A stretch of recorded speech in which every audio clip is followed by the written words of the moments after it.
বাবাজি, তুমি আমার থাপ্পড় মারলা? হ্যাঁ মারলাম। আমি না তোমার শ্বশুর? আপনি আমার শ্বশুর? আপনি একটা নিব খারাপ বেঈমান। আর একটা কথা বলবেন তাহলে আর একটা খাইবেন করে দিলাম। জামাই বাবাজি, এই শয়তানকে আরেকটা মারা। আপনারা কিভাবে আমার সাথে এই কাজটা করতে পারলেন? আমি কি আপনাদেরকে কম ভালোবাসতাম? আপনার মেয়েকে বিয়ে করে আপনাদের সুখের জন্য আমি প্রবাস গেছি। আমার বাবার ভিটামাটি বেচে আমি প্রবাস গেছি। অথচ আমার বাবা মাকে আমি একটা টাকা দেই নাই, সমস্ত টাকা আপনাদের দিছি।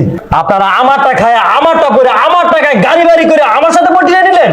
আজকে যদি আমার সাথে সত্যি সত্যি এমন হইতো তাহলে আমি কি করতাম?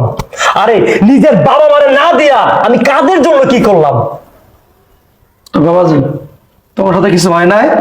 এগুলো সব নাটক করছো? নাটক আমি করি নাই, নাটক আমার বন্ধুরা করছে। আমি এতদিন ঘুমিয়েছিলাম, তারা আমার ঘুমটা ভাঙিয়ে দিছে।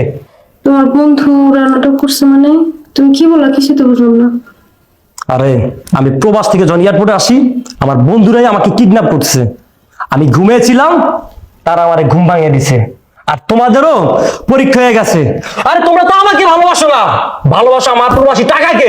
আম্মা, আমি আপনাদের জন্য কি না করছি, আর আপনারা তার বিনিময়ে এই প্রতিদান দিলেন আমাকে?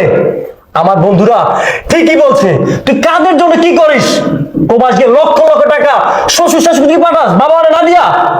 আসলে আমার চোখ খুলে গেছে। আপনারা তো আমাকে ভালোবাসেন না, আপনারা ভালোবাসেন আমার টাকাকে। আর আপনাকে বলছি, আমি প্রবাস গিয়া 5 বছরে যত টাকা আপনাকে দিছি সব টাকা পাই টু পাই হিসাব দিবেন আমাকে। আর 3 দিনের ভিতরে আমার টাকার বাড়ি খালি করবেন। বাবাজি, আমি যদি বাড়ি খালি করে দিই, কই যাবো, কই থাকুন? আপনি কই যাবেন, কই থাকবেন সেটা আপনার ব্যাপার। 3 দিনের ভিতরে আমার বাড়ি খালি চাই আমি। বাবাজি দাঁড়াও, অন্যায় করছে তোমার শ্বশুর, আমার মেয়ে তো কোনো অন্যায় করেনি। আমার মেয়েটাকে তুমি নিয়ে যাও বাবা, আমি তোমাকে সন্তান হিসেবে দেখি, জামাই হিসেবে নয়।